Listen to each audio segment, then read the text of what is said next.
Қазақ телевизиясының тарихында тұңғыш рет біздің саяхатшылар жер шарын кемемен айналып шығады. Олар 4 айдың ішінде 100 мың шақырымнан астам қашықтықты артқа тастап, барлық континенттерді аралайды. Әлемнің 40-тан аса мемлекетінің 100-ден астам қаласында болады.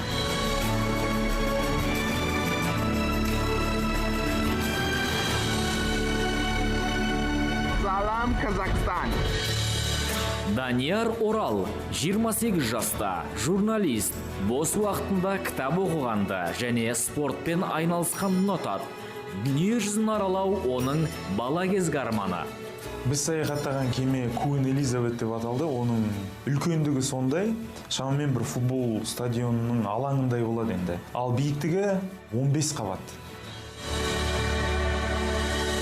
Сапар Ысқақов, 73 жаста, мамандығы инженер құрылысшы. 2 мәрте жыл адамы атағының егері, меценат және өнер жанашыры. Саяхаттауды өткен ғасырдың 60-шы жылдары бастаған. Осы уақытқа шейін мен 101 елде болдым. Бірақ осы жолғы біздің саяхатымыз бұрынған кішкене өзгешерек.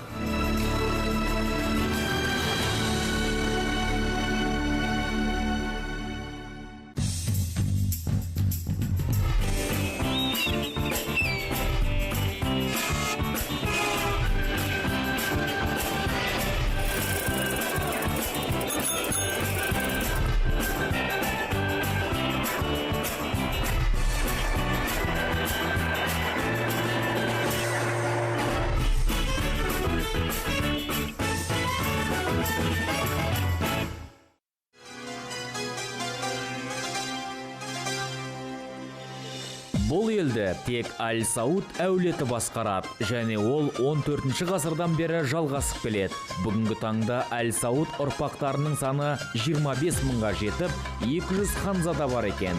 Билікті тек қана әулет билейтін әлемде 3 мемлекет болса, соның бірі Сауд Арабиясы, ал қалған екеу Лихтенштейн мен Иордания корольдігі.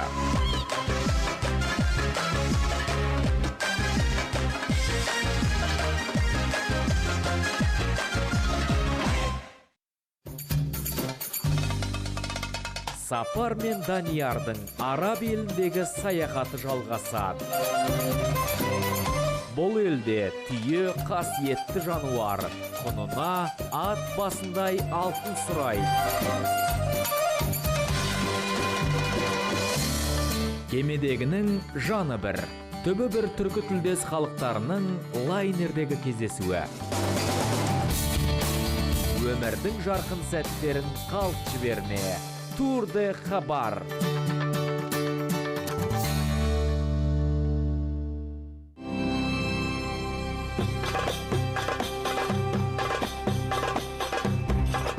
Тур де Хабардың Сауд Арабиясындағы саяхаты жалғасуда. Өткен бағдарламамызда біздің жігіттер қасиетті Меккеде болды.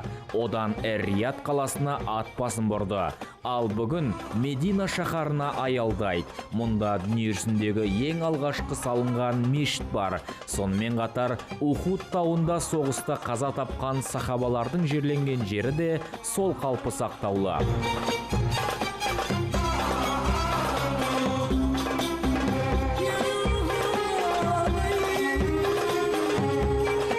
Қазақтар жылқыны ең алғаш тізгіндеген халық болса, түйені алғаш рет қолға үйреткен арабтар. Түйені түгімен жемесе де, етін қорек етіп, сүтін ішеді. Одан қалды жарысқа қатысады. Бұл елде түйе өсіру үлкен мәртебе. Сондықтан дені ойсыл қараның басын көбейтуге тырысады екен.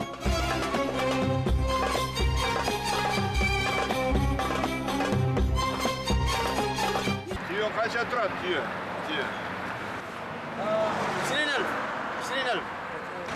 Бұна түйе бағасы $5,000 екен. Бұлардың ақшасы бойынша 20 мың риал.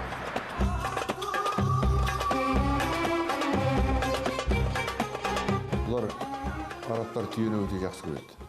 Біріншіден, бұрын оларға бедуин болып жүрген уақытында құмның арасында оларға ол көлік болды. Өйткені түйе бір жетіге шейін су ішпей жүре береді. Қазіргі уақытта сондай қажеттілік жоқ, бірақ олар енді сәндікке оны пайдаланады, өйткені түйелердің арасында жарыс өткізеді. Арабтар ағылшынша азды кем ғана біледі екен, сондықтан түсінісу сәл қиындық туғызды. Бірақ бұл жерде сыйластықтың тілі тілсіз тіл дегенді айта кеткен жөн.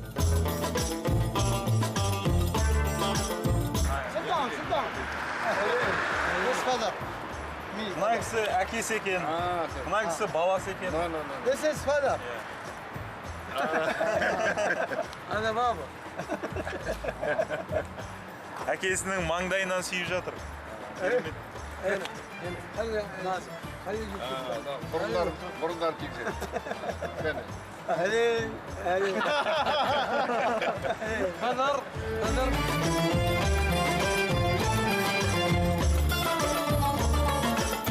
Кәнігі арабтар өте сондай ашық жарқын қонақжай адамдар. Біздің кәнігі қазақтың қонақжай бір ауылына барғандай сондай сезімде боласың. Олар да құшағын жая қарсы алып, бізге бұл енді базардың қасы, ошақтың басы емес деп, үйге жүрсеңіздер түйенді соярмыз, ет жекпетіңіздер дегендей бізге сондай бір ерекше ілтипатпен қонақжайлық танытып, Қазақстаннан келгенімізді естіп, қазақ екенімізді, мұсылман екенімізді біледі екен бізді.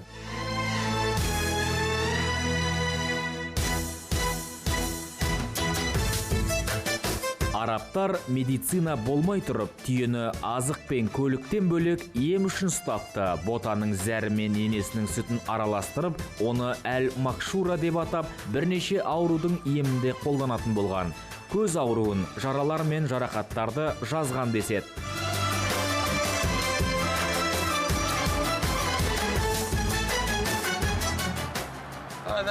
Tamam. Жас кезімнен түйе асыраймын. Бізге пайда әкелмейді. Сол бабамыздың ісін жалғастырып отырмыз. Өзіміз қалада тұрамыз. Фермамызға күнде келіп түйеге мініп сүтін ішіп қайтамыз. Жарысқа апарамыз. Түйе біз үшін қасиетті жануар. Қазақстанда да бар екен. Мен соған қуанып отырмын. Елдеріңді айтып қызықтырдыңдар. Мүмкіндік болса келемін.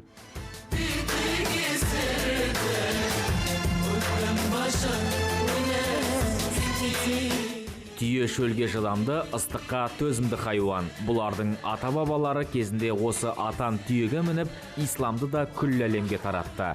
Жігіттерге түйе туралы айтып жатыр. Сөйтсе бұлар біздің елде түйе барын білмейді екен.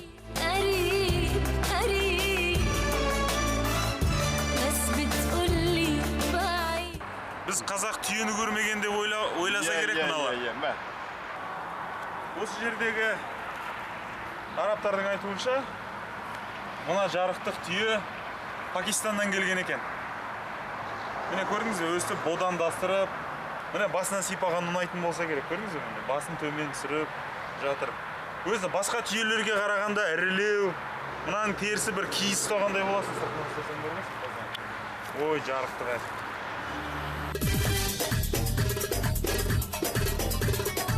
Арабтар қонақжайлық танытып, дастарханға шақырды. Жолаушыларға сый-сияпат көрсетіп, жантайып отыруға бөстек берді. Мына кісі үлкен әкесі, мынау жігіт баласы, мынау туыстары.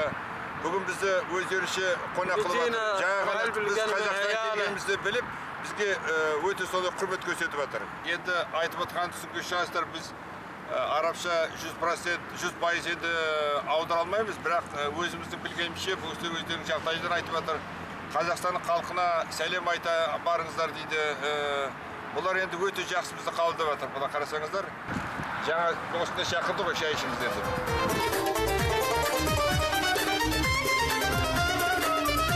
Бұл жігіт осы жердің шаруашылығына жауапты адам. Түйе бағат, қожайындарына шай қайнатады. Ыдыс жууларының өзі ерекше.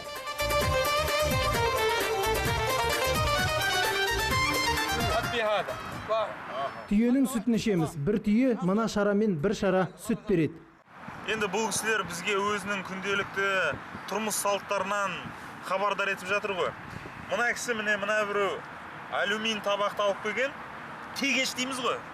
Міне осы тегешпен күніне 2 рет сауғанда дейді. міне шамамен ортадан жоғары, яғни бір енді бір мынау енді 5 литр бола ма аға? Болады. Бір шамамен 5 литрдей сүт береді деп тұр сонда бір түйе.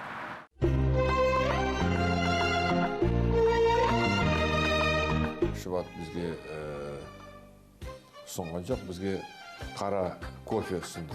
Олар жақсы көрді кофе. Содан кейін бірталай сұхбаттасып 2 сағаттың сыртында біз болды онда. Енді кетеміз десек, біз ол кісілерге соншама ұнап қалғанбыз.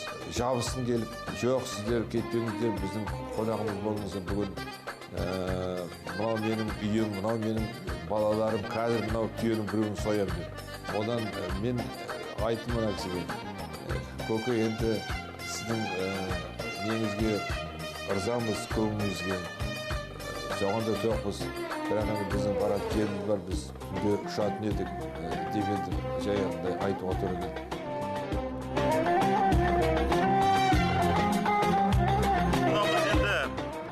Осындай қонақ жайлық көрсетіп жатыр, бізге өзінің салт дәстүрін таныстырып жатыр. Біз де өзіміздің Қазақстан туралы көрсетіп жатырмыз ғой. Міне мынау бурабай десек, ой, мынандай көк желектің ішінде түйе асырау керек қой деп жатыр да мына ағайынымыз. Кэмел дейді, мынаның ішінде түйе асырау керек.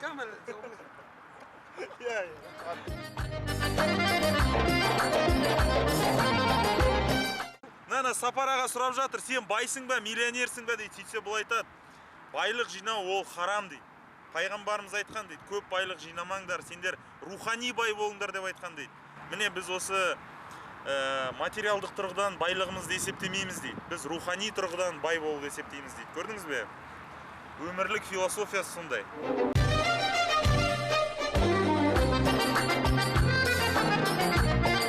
Жағдайлары жақсы екені көрініп тұр. Мінетін көліктері джип, бірақ өте қарапайым.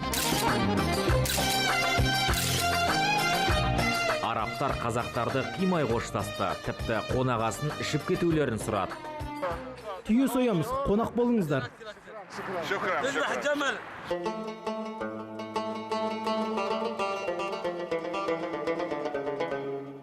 Бұл Медина қаласы, бұрынғы атауы Ясриб. 1 миллионнан астам тұрғыны бар. Жыл 12 ай күн ыстық, жаңбыр сирек жауады. Медина бұл Меккеден кейінгі қасиетті қала. Бұл жерде ең алғашқы мешіт салынған.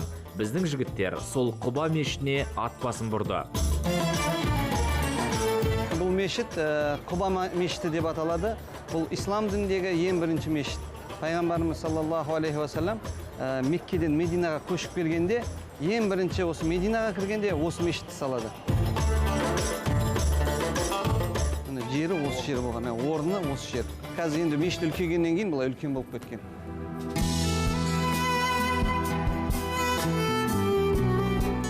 Алғашқыда мешіттің төбесі құрма ағашының жапырақтарымен жабылған 4 бұрышты үйге ұқсайтын болған. 20 ғасырдың басында Мысыр сәулетшісі жаңа мешіттің архитектурасын жасап шығарады. Ислам дініндегі ең бірінші мешіт, және пайғамбарымыз айтқандай умраның сауабын алып кетіп жатырмыз. Алла тағала қабыл болсын.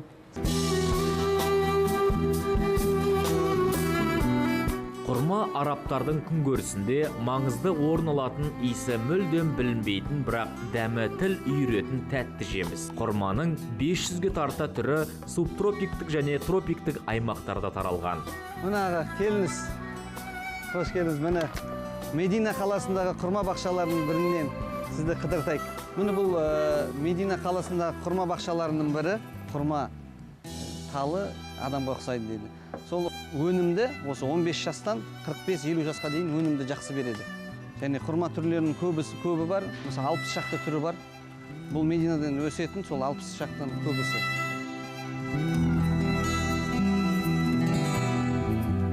Бұрынғы арабтардың, ерте кездегі арабтардың ең тамағының біреуі құрма деп айтуға болады. Ол мына неден пальмадан шығады ғой. Сол кезінде, мысалы, 7-ші ғасырда Мұхаммед пайғамбардың уақытында ішкен тамағының өзі сол құрма мен шай болған, или кофе болған. Сонымен олар қоректенген. Бір ағаш 180 келіге дейін өнім береді екен. Түрік ағайындар осы маңайдағы бірнеше түп ағашты баптап, өнімді сатумен айналысады. құрман несін көп нәрсеге пайдаланған. Мысалы, мына ағаштарын көрдіңіз ғой. Соның неге отқа пайдаланған. Ал, мұның өзінде жаңағы несін көрдіңіз бе? Қатты көрдіңіз бе? Ағаш. Ал мынау пальмаларын жаңағы крышаны жабуға соған пайдаланған. Ал мынау ішіндегі былай көрсеңіз, соны көрпешеге пайдаланған. Көрдіңіз бе? Шамақ кішкентай және. Оны көрпеше, жастық сондайға пайдаланған. Көп адамдар айтады ғой, мынау Сауд Арабияда мысалы ыстық жерде өседі, бұл енді суды талап етпеуі мүмкін деп. Жоқ, бұл керісінше суды көп талап етеді.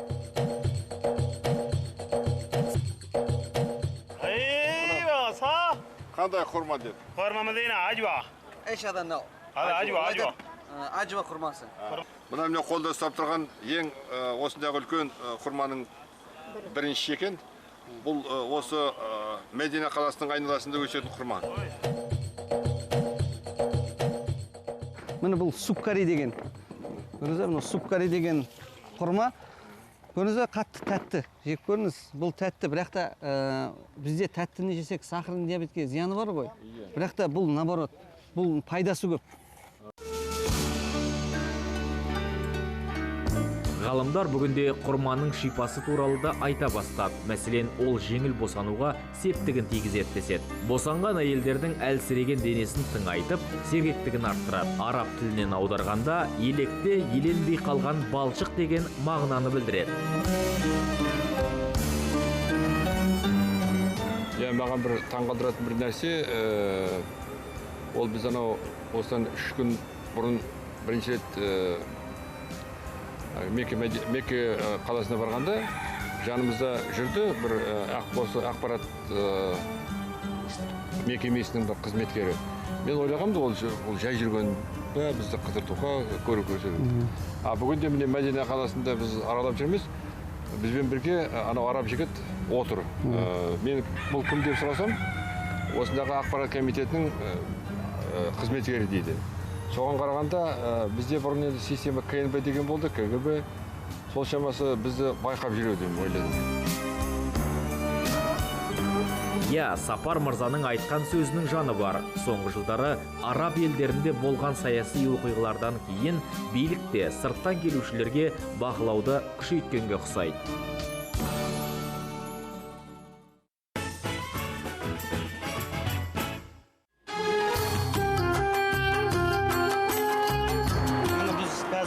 Осы таудың басында тұрған тау, бұл Садақшылар тауы деп аталады. Мұны біз көріп тұрған бер жақ Ухуд тауы. Ұзындығы 8 километр. Ені 2 километр осы таудың. Және пайғамбарымыз айтқан бұл жаннат тауларының бірі деп. Ухуд тауының маңында үлкен шайқас болды. Мұсылман әскері мен Әбу Суфьян басқарған Құрайш тайпасының әскері арасындағы соғыста көп шығын шықты. Бұл арада жаңа кім Акбар бауырымыздың айтуы бойынша, бұл арада дүние жүзіндегі мұсылмандардың екінші рет соғысы осы арада болған. 70 сахаба шәйіт болып, осы арада 70 сахабаның жатқан жеріне осы арада. Соны адамның аяғы баспасын деп қоршап қойған.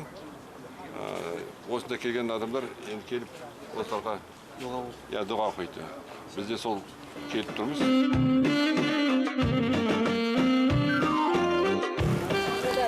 Ал енді мынау бізде исламға шейін бізде Тәңір деген ұғым болды. Көк Тәңір. Қазақтарды. Соған қандай көзқарасың бар? Енді онда мысалы мынау не сияқты? Будда сияқты мысалы бір ұғым болды. Көк Тәңірге қазақтар бағынды, күнге, айға. Ол осы араб елдерінде де болған ол. Пайғамбарымыз исламның алдында осы араб елдерінде де болды. Болды. Бұтқа табынатын және күнге, айға басқа нәрселерге табынатын діндер болған.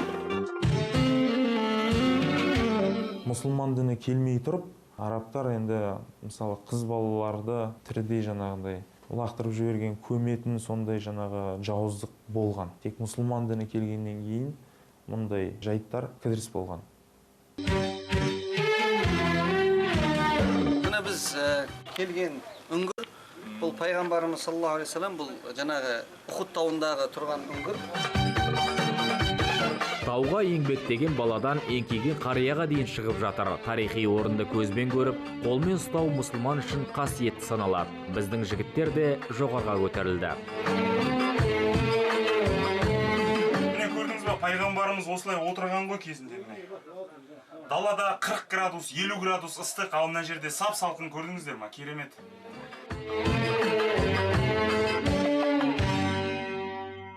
Ел жұрт көмектесіп, әйтеуір күшті қазір деген. Таудың етегінде саудагерлерді көресің. Кішкентай балаларына дейін су сатып жүр. Негізі мединелік араб үшін саудаға көп орынның қажеті жоқ. Жалпақ төсенішті жайып салады да, үстіне бар дүниесін шашып тастайды. Билік еркін саудаға шектеу қоймаған. Құрама араб елдерінде онда туристер көп келетін болғаннан кейін оларда тазалық деген өте жоғары. Енді олар өздері сыпырмайды, сыпыратын, жинайтын Филиппин, Бангладеш, сол жақтағы елдерден келгендер. Олар енді күні-түні істейді, ыстыққа қарамайды. Сауд Арабиясында енді туризм онша жақсы дамыған деп айта алмаймын.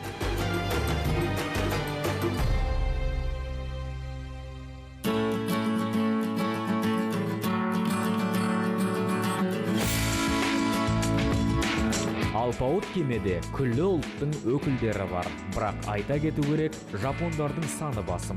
80-нің теңгірінен шықса да, түр әлпеттері өзгелерге қарағанда әлде қайда жастау көрінеді. Себебі сол, олар спортты серік етеді.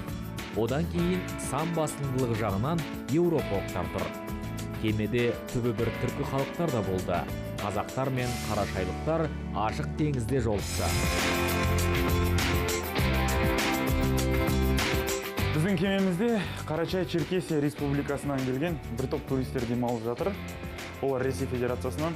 Өздеріңіз білесіздер, Карачай-Черкестер, оның ішінде қарачайлар, біздің түркі тілдес бауырларымыз. Мен ол кісілермен әңгімелестім. Тілдері өте ұқсайды. Қазақ тілімен бірдей деуге болады. Қазір ол кісілер бізді күтіп отыр. О, ассалаумағалейкум. Қалай демалып жатсыздар? Жақсысыздар ма? Ассалаумағалейкум, Рамазан аға. Қалыңыз қалай? Қалайсыздар? Сіздерді кездестіріп, бір өзіміздің туғандарымызды елге барып келгендей, сондай бір жақсы сезімде. Отырып әңгімемізді жалғастырайық. Рахмет.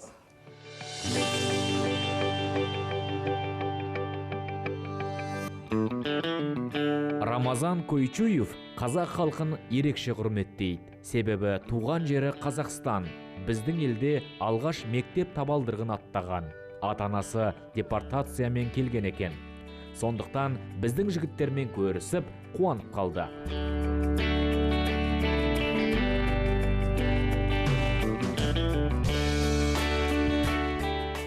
Ассаламу алейкум. Біз сүйген Қазақстан миллет. Мен Қарачайлыма, атым Рамазан. 1946 жыл Қазақстанда, Арыс районда Каракүл совхоз байыркүмнің отделение 3 деп анда туғанма. Бізні 43 жыл болған Қарачай халқыны Қазақстанға елтіп, 87 мың адамыны темір жолын жанына төгіп қойған елі. Жашар жер жоқ, жүк жоқ. Икесімізге де бұл адамла адам ашайла деп, бізден башқа адамларын қорқытып тұрғанла. Қазақ миллет ортаны біліп, тіліміз де бір болғанын аңлап, біздің кесіне қысат, жүрегіне қысат, семьялаға, лалла қазақ семьялаға бізді принимать етелі. Қарашайлықтардың басым бөлігі бүгінде солтүстік Кавказды мекендейді. Олардың саны 250 мыңға жуық. Қазақстанда менге тыңлаған адам бар есе, бар қызға да сау бол дейбіз. Жүректің ашықлығынан көп жашағыз, бай жашағыз. Bir-biriniz suyuңuz, tutuңuz. Ma bu kruizde de ma kardeşlerimizle tübüp, biz ma 6 Karaçay жас Kazakistan'dan Saparaka'da var. Sen de kullanıp birge o solgan detebi. Sağ olunuz.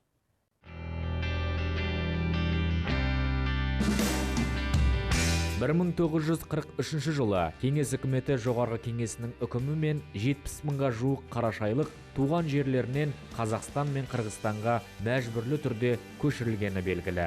Сол көштің ұрпақтары бүгінде тұрақтап қалған. Кейбір отбасылар ата жұртқа көшіп, сол жақта мекендеп қалды.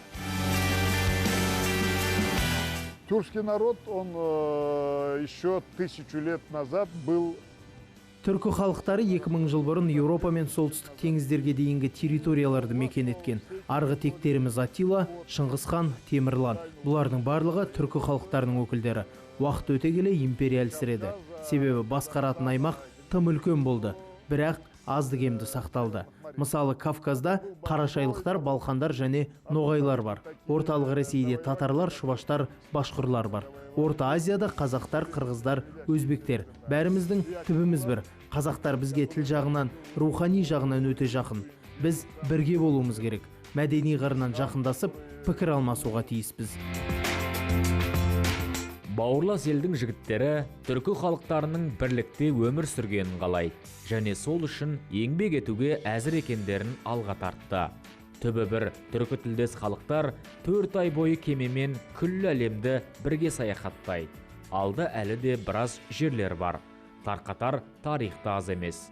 Ал Турды хабардың бүгінгі саны осымен тәмам. Көрер қызықтар көп болсын.